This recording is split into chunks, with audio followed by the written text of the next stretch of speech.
Hey, I'm curious, do you have an Etsy store? Y'all should sell that on Etsy. I really wanted to see if you guys have an Etsy store. Bro, do you even Etsy? You should put this on Etsy. So do you guys have an Etsy page, or? Hey, Jenny and Davis, do you guys have an Etsy shop? Do y'all have an Etsy store? Good question, Gary. Do you have an Etsy store? Oh my gosh, we get this question all the time. And we can't be the only ones, but we got this question enough from our friends and family that we decided, hey, let's look into this. Let's see if Etsy fits our business model or if we could adapt our business model to fit Etsy. And spoiler alert, It doesn't exactly fit our business model, but we're gonna share the 10 things that we learned, kind of pro and con list style. And you may disagree with some of our pros and cons, but that's okay. You might have a different business model than us, but hopefully our opinions kind of give you some sort of a reference point for whether or not you should open an Etsy store. Yeah, so for sure. With that being said, let's get started. No, we're going this way. this way. No, this way. This way. I'm editing the video. We're going this way. Okay, so our first pro of having an Etsy account is the ease of use. Honestly, they make it really, really simple to sell your products to the point where you could snap a picture of what you created with your phone, upload it, decide what price you want to sell it for, and then Etsy does all the work for you. You don't have to design your own website. You don't have to figure out how to make everything secure, how to put a checkout into a website. It is literally as easy as that. You upload what you want to sell, put a description, put a price, and Etsy's gonna take care of the rest for you. You don't even need to build your own audience because they've got an audience that they're automatically just gonna serve your stuff to. So that's pro number one. It's just that it is extremely, almost mind-numbingly easy to use. And that's the point. They want it to be that easy. Do you have an Etsy store? All right, so the first con that we have about Etsy is that there are a ton of active sellers. So many, in fact, just in 2018, there were 2.1 million active sellers on Etsy. That is an enormous amount of competition. And normally that would be a bad thing if everybody was selling a unique product, but a lot of the products nowadays with CNCs and everything else, once you publish your idea, a lot of people can start to copy it. And that's another thing you'll see on Etsy is that you'll click on a product and then you'll scroll all the way down past the add to cart button because they've got a whole bunch of things that say, oh, you might be interested in this. And it's a ton of other different sellers because Etsy only wants people to check out. Etsy doesn't really care if the users check out with your product or another person's product. They're all the same to Etsy, unless you pay for your post to be bumped up near the top. But that's how you can lose a lot of sales on Etsy is the customer scrolls down to the bottom of your ad and they see a whole bunch of other things like it and maybe they like one a little bit better than yours and they click on that and then boom, they're gone and you've lost the sale. So there's a lot of competition and unless you're doing something extremely unique that really nobody else can do or a certain style that nobody else can replicate, then Etsy may be kind of a tough battle for you to try and sell something because there's a ton of people selling almost identical products all across Etsy. Also, I mean, even if somebody has a product that's not quite as nice as yours, but the price is a lot lower because it's easier for them to produce than however you make yours, the average customer is not really gonna know woodworking enough or crafts enough to know the difference between the two, and they're gonna buy the cheaper one. So you can lose a lot of sales that way too. So just be aware, unless you're doing something extremely unique, it's really kind of a tough gig on Etsy unless you're bringing your own follower base from Instagram or YouTube to your Etsy store. That's a way that I've seen you can get around that is if you've got people sold out to you as a brand, then they're willing to spend a little bit extra money or not click on some of the other products because they want to support you specifically. Okay, so now discussing pro number two. Have you ever had a product that you created and maybe you were really excited about it? You thought it was like the coolest thing ever, it was super convenient, but you didn't know what other people were gonna think about it or maybe how it was gonna sell. So Etsy makes that really, really easy. You can just throw whatever you created up on Etsy and see how it does. See how many people look at it, see how many people buy it. And if after a couple of weeks or a month or so, you see, oh, maybe this isn't doing so well, you can take it off and move on to a different idea. And then on the flip side, if you put a product on there that maybe you don't think is gonna do well, and it just takes off and it is extremely popular, that's gonna let you know, hey, you found a winner and you better figure out a way to batch these out. So that's really, really good about Etsy is you can figure out how your products are gonna do really easily in front of a large audience. And really without investing too much time in production. You really only have to make 1 or 2 prototypes. Hey guys, just wondering if you have an Etsy page, and if you don't, are you planning on starting one? All right, another thing that we don't like about Etsy, this is con number 2, is that you don't learn traditional sales skills. And what I mean by that is you don't get to read the body language of the customer whenever they're scrolling through the page, right? It's sort of a passive way to make money, which is all well and good, but if you're trying to grow and learn how to be a better salesperson, then Etsy's really not the place for you. And that's kind of what we want to focus on, is we want to focus on the personal aspect of making deals and closing sales face to face. And while it's important to learn how to take good pictures of your product and write good copy and make it attractive and stand out amongst a bunch of other similar products, that's not really the type of sales that Jenny and I really wanted to focus on. So that's another reason that we decided not to open an Etsy store. All right, so pro number 3, if you create smaller items that can be shipped really easily and it's pretty cheap to ship them, you're gonna do really, really well on Etsy because you're gonna be able to make a bunch of stuff, batch it out, and ship it all over the country and all over the world if you want. It's really hard to be on Etsy with larger projects. So like for us, we make a lot of larger furniture and would be really, really expensive to ship. And you'll see in some people's Etsy descriptions, they'll say, oh, pick up in this area or pick up in the local area. And that is instantly just limited how many people can purchase your product because they don't live near you. It's essentially like you've turned it into Craigslist. And if you wanted to sell your desk or your bed frame on Craigslist, you would have put it on there and not Etsy. So if you make smaller items that are easy to ship, Etsy is awesome for you because that's exactly the kind of thing the customers on Etsy are looking for. Oh my God. You need to put this on Etsy. All right, con number 3 is we really didn't like the fact that Etsy takes about 8% of your final sale price from you. So the first 5% comes from that's Etsy's fee.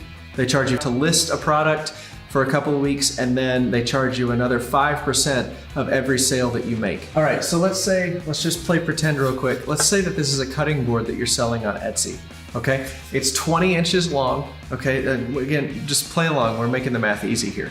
So let's say you got a cutting board that's 20 inches long and it's $20. So 1 inch represents $1 of your cutting board, okay? So what Etsy is gonna do is they're gonna take 5% of your total sales price. And if you sell it for $20, that means they're gonna take 1 inch of your entire cutting board. Etsy takes this much, and you're left with this much. Now, because your buyer used an online form of payment, Etsy's gonna charge you another 3% for that charge of $20, which is gonna be about 0.6 of an inch. So we're just gonna round that off to what, like 5/8? So we'll cut off another 5/8 of your cutting board. So again, this is how much money Etsy is taking off of your cutting board. It's certainly just objectively not a whole lot of the cutting board, and this may not be a big deal to you, but for us, when we try to sell projects that are a lot of money, like let's say that this was a $2,000 bench or something like that for a golf course. Imagine if Etsy took 8% of $2,000. How much is that? That's like $150. That starts to be quite a bit of money left on the table, and especially if a golf course is gonna buy, they want a bench on every hole, and they wanna buy 18 benches to outfit their entire golf course, you're looking at a lot of money left on the table. So I'd much rather negotiate that deal myself and not have to worry about having to pay Etsy. That's just kind of the deals that we like to do. So may not be a big deal to you to sacrifice this much to have access to Etsy's customer base, but it was for us. I was wondering, do you guys have an Etsy? All right, so pro number 4, if you've ever been worried about taking online payment from your customers, like how am I gonna store their credit card information? How do I get enough security settings set up on my own personal website that people aren't gonna be sketched out to pay me? Do I pay the bank? Do I pay the credit card? How does that work? How do I set it up properly? Am I gonna get taxed the right way? Do I have to set up the tax information? Does the bank do that? If you've ever asked any of those questions, Etsy has got you covered. They take almost every single type of online payment. It's safe, it is secure. People are not gonna be scared to give you their money. They know exactly what they're dealing with. Etsy knows how to do everything correctly in the background because they've got all their legal stuff figured out so that you don't have to. So Etsy makes it super simple. You can take payments properly. You don't have to worry about somebody not getting your payment or the right people not getting your payment. You can be fully confident that your customers are gonna pay the right amount to the right people and you're not gonna have to worry about it. So con number 4, Etsy has a really constrictive email policy. They really don't want you emailing your customers. And I get it, there's a lot of spam out there. They're passing laws all the time on what you can and can't do with email marketing. But if you're someone who wants to just notify previous customers that you got a new product or that you've got a product back in stock, Etsy does not want to make it very easy for you to do that. You can email people that are interested if an item is back in stock, if they put their name on a waiting list, but you even have to pay for one of their higher tiers to have access to that function. And for us at this point, we were honestly kind of leaning away from starting an Etsy store, but this was just another thing that we thought, okay, so Etsy doesn't even do email marketing for us? So look up the laws in your country because they're changing all the time, but we wanted a way to contact our previous customers just to let them know about new products, let them know about discounts, let them know about our blog posts, stuff like that. And I think part of that is because Etsy doesn't want you to email them about a new product and then move them away from the Etsy platform. So that might be a little bit of a reason why they don't have email integration into their software, but that's just another thing about Etsy that you've got to work out for yourself. So if you want to do a lot of email marketing or follow up after you're with your customers, then Etsy's really not a good way to do that. Okay, so pro number 5, which is probably the biggest pro and the number one reason that people like to use Etsy to sell their products. It is because of the huge user base. You already have a customer base set up by using Etsy on its own. You don't have to go out and find your own customers. You don't have to go out and create some huge online audience, like starting a YouTube channel or an Instagram and attracting people that way. Etsy is essentially saying, here, we have these people for you. We will give them to you. They have so many users that in the last 6 months, 183 million people have used Etsy. In case you're wondering, that is more than the population of Russia. So there is no worry that people are going to see your product. You are going to have eyeballs on your product. People will want to buy it, and you had to do very, very little work to get that customer base. That's what you're paying for, is their huge user base. All right, and con number 5, the very last one, and this is honestly the biggest one for us. It's really hard to forecast or get a good grasp of how many products you're gonna need to make to keep up with supply and demand on Etsy. Let's say, for example, that you have a post on Instagram that goes super viral. Let's say you make wooden necklaces or something like that, and you get a picture or a video that just explodes on Instagram. All of a sudden, you've got hundreds of orders, you're out of stock of everything that you sell, and it's gonna be another couple weeks until you can get anything back in stock.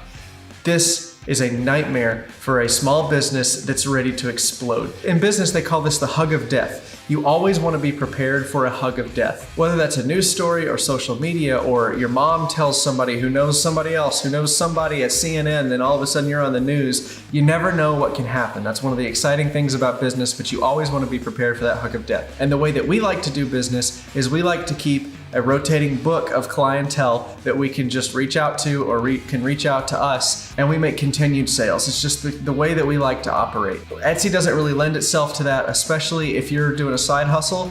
Your time is very limited on how much you can spend on each project. If you're spending half of your time trying to support an Etsy shop and the other half of your time trying to support custom builds, a lot of times it's just too much to handle and your business is gonna collapse under the weight of all the pressure. So again, for us, this was kind of a con, but it might not be for you. If you like to just batch out hundreds of little wooden necklaces and then just keep them in a giant pile in a spare bedroom, go for it. To the average person, Etsy is the only window they have into the maker community, which it's a really big part of the community, but it's not everything. Those are the 10 things we learned when we researched opening an Etsy shop. It's why we don't have one. Hopefully we presented something in a new light that you hadn't thought of before. And hopefully that makes your decision way easier on whether or not you're actually gonna start one, because who knows, it might work out great for you. That might be the number one way you make income. Let us know in the comments if we missed anything. Was there anything that we didn't know about Etsy? Was there anything that you think that we left out? Let us know. We want to make this video a good resource for other people that come and find it, so make the comments a helpful place.